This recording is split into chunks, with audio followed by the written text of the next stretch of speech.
السلام علیکم ورحمۃ اللہ وبرکاتہ۔ آج رات 1 بجے کے قریب یہ انتہائی درجے افسوسناک اور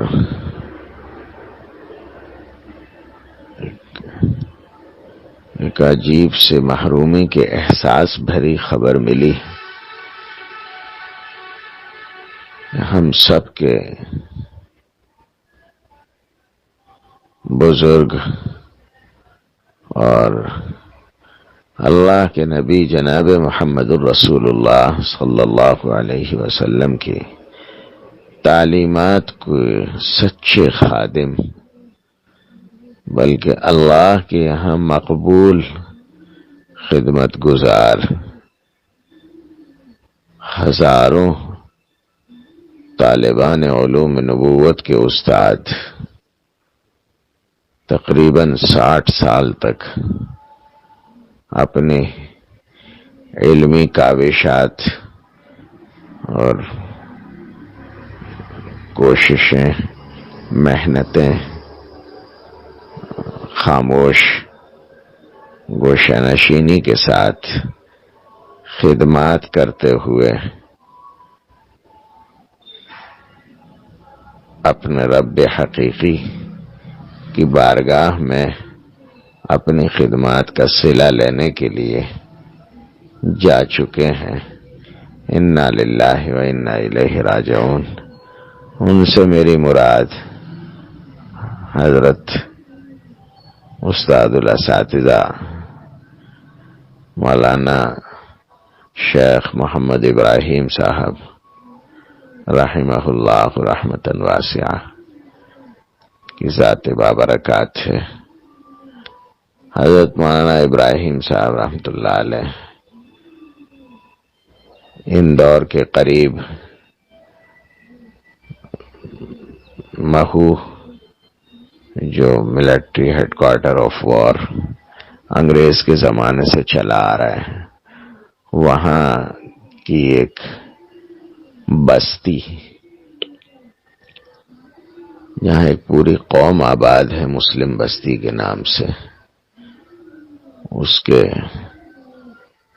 ایک انتہائی چمکتے دمکتے ستارے تھے۔ انہوں نے مولانا حماد احمد نانوتوی رحمت اللہ علیہ کے اشارے پر اپنے دینی تعلیم کا آغاز کیا۔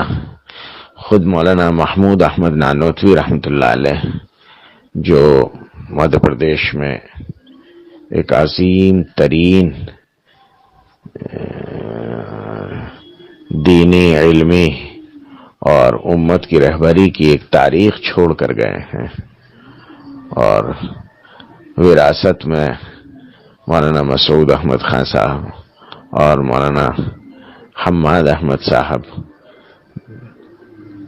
کے ناموں سے ایک انتہائی درجے قیمتی تراث چھوڑی تھی۔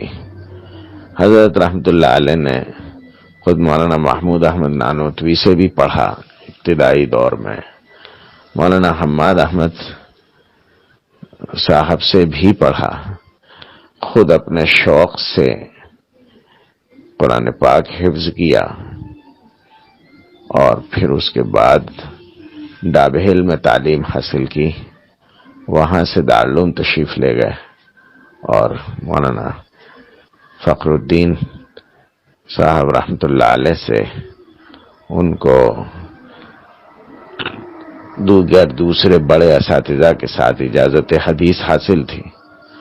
حضرت رحمت اللہ علیہ نے اپنی پوری زندگی حدیث پاک کے لیے، تفسیر و فقہ کے لیے وقف کی۔ تقریباً 60 سال تک وہ مدارس میں خدمت علوم نبوی کا کام کرتے رہے۔ اللہ عز و جل نے انتہائی سادگی طبیعت میں رکھی تھی، لیکن سادگی کے ساتھ ساتھ علمی پختگی میں وہ اپنی مثال آپ تھے۔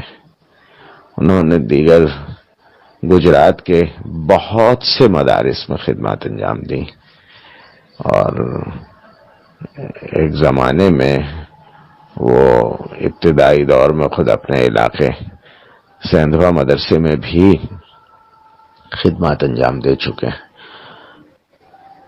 دیگر ساؤتھ افریقہ اور دیگر دوسرے مقامات پر بھی تدریسی خدمات انجام دیتے رہے، اور پھر آخری عمر میں ایک بہت لمبی مدت سے وہ گجرات کے انتہائی درجے معزز مستند معتبر ادارے جامعہ فلاح دارین کے شیخ الحدیث تھے۔ اسی کے ساتھ ساتھ اللہ کا شکر احسان ہے کہ انہوں نے مہو کے قریب جامعہ اسلامیہ بنجاری پیتمپور کی مشیخت حدیث بھی قبول فرمائی، اور وہاں کے طلباء بھی ان سے ایک مدت تک فیض یاب ہوتے رہے۔ وہاں بھی بخاری شریف کی وہ تعلیم دیتے تھے۔ اللہ تعالیٰ نے ان کو اور ان کے خاندان کو علم حدیث سے خاص ایک شغف نصیب فرمایا ہے۔ یہ عند اللہ مقبولیت کی دلیل ہے۔ ساری زندگی انتہائی درجے خاموشی کے ساتھ، بغیر کسی نمود و نمائش کے، اور بغیر ان اجری الا علی اللہ، بلا کسی تمطراق کے، ساری زندگی انتہائی درجے ایک سادہ سے مکان میں رہ کر، انتہائی سادہ زندگی گزار کر، اپنے نبی جناب محمد الرسول اللہ صلی اللہ علیہ وسلم کے علوم کی عاشقانہ انداز میں خدمت انجام دیتے ہوئے آج اس دنیا سے تشریف لے گئے۔ اللہ تعالی انہیں غریق رحمت فرمائے، نبی اکرم صلی اللہ علیہ وسلم کی جوار نصیب فرمائے، حضور کی رحمت بھری چادر کا سایہ نصیب فرمائے۔ آج کا دن پورے ملک کے لیے، پوری دنیا میں پھیلے ہوئے شاگردوں کے لیے، علوم نبوت کی بستی کے لیے، اور خاص طور سے اس علاقے کے لیے ایک محرومی کے احساس کا دن ہے۔ برسوں میں کوئی ایسا مقبول خادم پیدا ہوتا ہے جس کو اللہ عز و جل اس طرح اس کی زندگی کے ایک ایک لمحے کو قبول فرما لے، جو پوری زندگی اپنی اشاعت علوم نبوت کے لیے آج کے زمانے میں وقف کر دے۔ ایسے مخلص خدام جنہوں نے دنیا سے کوئی عوض نہیں پایا،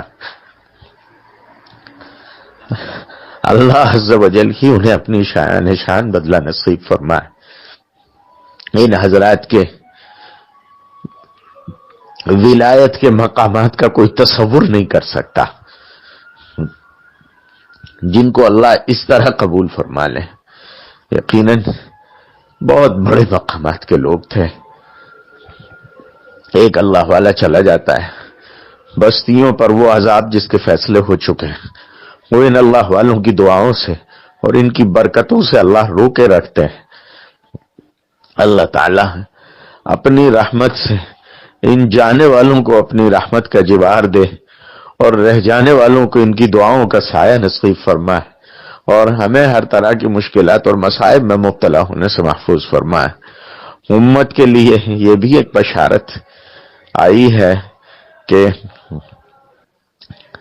کسی اللہ والے کے پر اللہ تعالیٰ جو سب سے پہلا انعام فرماتے ہیں اس کے انتقال کے بعد، وہ یہ کہ اس کے جنازے میں شرکت کرنے والوں کی مغفرت فرما دیتے ہیں۔ آج کے حالات میں شرکت جس کو جتنی نصیب ہو، جیسی نصیب ہو، لیکن دعائے مغفرت ضرور کرنی چاہیے۔ اس طرح ہے کہ اللہ عز و جل ہم ان حضرات کو اعلیٰ علیین میں جگہ دے، ان کی مغفرت فرمائے، اور ان سے تعلق اور محبت کی وجہ سے ہمیں اپنی پکڑ سے محفوظ فرما لے۔ اللہ تعالیٰ اس علاقے کو اس طرح کے خدام دین اپنی رحمت سے عطا فرما دے۔ یہ علاقہ ویسے ہی پسماندہ علاقہ ہے دینی علوم کے اعتبار سے، خال خال اس میں لوگ پائے جاتے ہیں، لیکن یقیناً جو ہیرے اللہ نے پیدا فرمائے وہ ہمارے سر کا تاج، سر کے تاج کے دمکتے ہوئے ہیرے تھے۔ انہوں نے پورے ملک میں نہیں، پوری دنیا میں اپنا ایک نشان چھوڑا ہے۔ اپنے علمی کاوشات کی وجہ سے وہ ہمیشہ اپنے نام کے ساتھ ہندوری کا لفظ استعمال کرتے رہے، اور اس طرح اس علاقے کو انہوں نے پوری دنیا میں شہرت اور مقبولیت دلائی۔ اللہ تعالیٰ اس علاقے کو نعم البدل نصیب فرمائے، ان مدارس کو نعم البدل نصیب فرمائے، ان طلباء کو ایسے مشفق، مہربان اور اتنی ٹھوس استعدادوں کے مالک مقبول اساتذہ نصیب فرمائے، آمین۔ سبھی سے ایصال ثواب کی درخواست ہے، صرف اس لیے نہیں کہ ایک جانے والے کو ہم سب کی دعاؤں کی ضرورت ہوتی ہے، اس لیے بھی کہ ان جانے والوں سے تعلق کے اظہار جو دعا کے ذریعے سے اور ایصال ثواب کے ذریعے سے کیا جاتا ہے اس کے ہم سب بھی ضرورت مند ہیں۔ اللہ عز و جل اپنی پکڑ سے، اپنے عذاب سے حفاظت فرمائے اور ان حضرات کی دعاؤں کا سایہ امت پر تا دیر باقی رکھے۔ اللہ اپنے فضل سے نعم البدل دے۔ السلام علیکم ورحمۃ اللہ وبرکاتہ۔ اللہ تعالیٰ ان کی اولادوں کو صبر جمیل نصیب فرمائے۔ ہم سب دل کی گہرائیوں سے ان کے گھرانے سے تعزیت کرتے ہیں، اور ہم سب ان کے ساتھ برابر کی غم میں شریک ہیں۔ اس وقت کون کس کو تسلی دے گا؟ سبھی تسلی کے محتاج۔ السلام علیکم۔